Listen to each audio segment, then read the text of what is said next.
suis là comme à chaque fois que le CATEL est présent dans nos locaux, parce que c'est un acteur important de l'e-santé et en particulier c'est toujours une source intéressante de reportages ou de retour d'expérience sur les usages. Parce que le vrai sujet aujourd'hui en matière de e-santé, ce n'est pas tant la technologie que les usages effectifs et le fait que ça rentre dans la pratique quotidienne des soins ou de la vie des patients.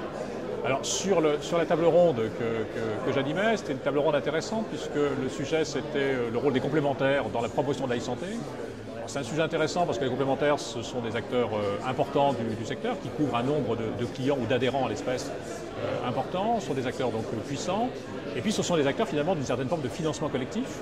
Ce qui fait dire que les questions qu'ils se posent, que les complémentaires se posent pour mettre en place des services de télémédecine, de e-santé, au profit de leurs adhérents, ce sont finalement les mêmes questions que se posent nous à une autre échelle pour savoir s'il convient ou pas de développer tel ou tel service à destination de la population française.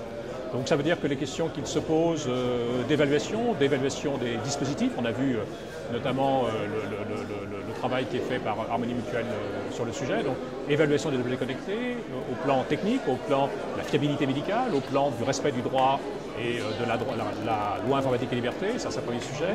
Et puis le deuxième sujet qu'ils ont commencé à effleurer, qu'on a abordé au cours de la table ronde et qui pour nous intéresse beaucoup, c'est au-delà de la fiabilité technique du dispositif, au-delà du fait qu'il respecte la réglementation, est-ce que son usage est propice à la santé? Est-ce que son usage est favorable à des comportements de prévention? Est-ce qu'il est favorable à une meilleure prise en charge de la santé par la personne? Voilà. Ça, c'est, je dirais, si on devait mettre en perspective un peu la conclusion et le travail pour la prochaine fois.